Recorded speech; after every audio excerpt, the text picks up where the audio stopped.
Salut les gars, j'espère que vous allez bien. Vous savez, on a du burn sur le Luna classique. Le burn, en fait, c'est quoi? Le burn, c'est tout simplement le fait que les développeurs ont fait une proposition avec le Luna classique. En fait, tous les nouveaux Luna classiques qui seront créés sur le marché seront taxés. Maintenant, le burn qui vient en fait faire la montée du Luna classique, en fait, c'est quoi? C'est tout simplement le fait que les transactions de portefeuille à portefeuille seront taxées. Les- Par contre, si tu transfères par exemple de ton portefeuille Trust Wallet à Binance, il y aura une taxe de 1,5% qui doit s'imposer, qui doit se déposer. Et donc, s'il doit se déposer, et donc cela, comment cela doit se faire? C'est tout simplement, cette taxe-là, ça sera une certaine quantité de Luna classiques qui seront sur le marché, qui vont être brûlées. Donc, vous comprenez un peu ça. Brûler veut tout simplement dire quoi?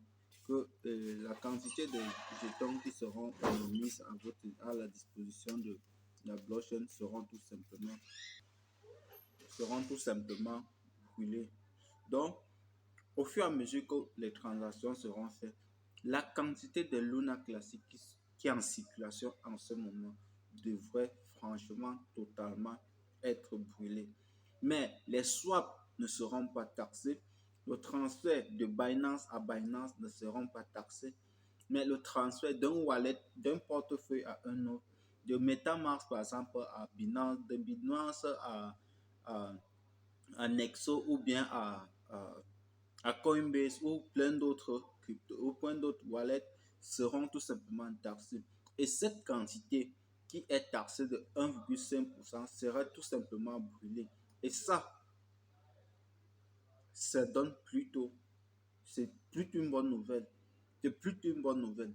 Et le burn, en fait, c'est quoi? C'est tout simplement tous les Luna classiques qui seront créés, qui seront générés, qui seront minés durant toute la période du burn seront tout simplement brûlés. Ça veut dire quoi? La crypto n'a pas d'autre choix que de prendre de la valeur. Et ça, vous devez vous positionner à savoir est-ce qu'il est temps de se positionner sur ça ou pas. À vous de voir. Moi, je vous explique tout simplement les informations et de mon point de vue personnel. Ce n'est pas un conseil d'investissement, mais nous, en comprenant l'évolution de cet écosystème de plus en plus grandissant, et plus on creuse, plus on trouve énormément de choses. Il est temps qu'avec le peu que vous possédez, vous puissiez acquérir une certaine quantité.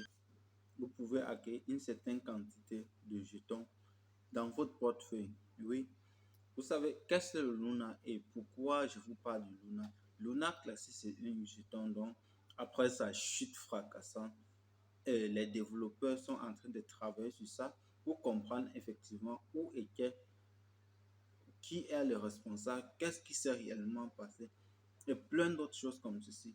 Mais en attendant, il faut qu'on remette le Luna sur le marché et que l'opportunité continue tout simplement d'exister.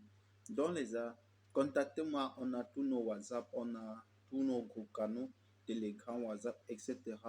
pour pouvoir en discuter clairement et pouvoir en tirer plus d'informations. Ensemble, on pourra faire énormément de recherches et avoir notre point de vue sur la chose. À très bientôt les amis et au plaisir.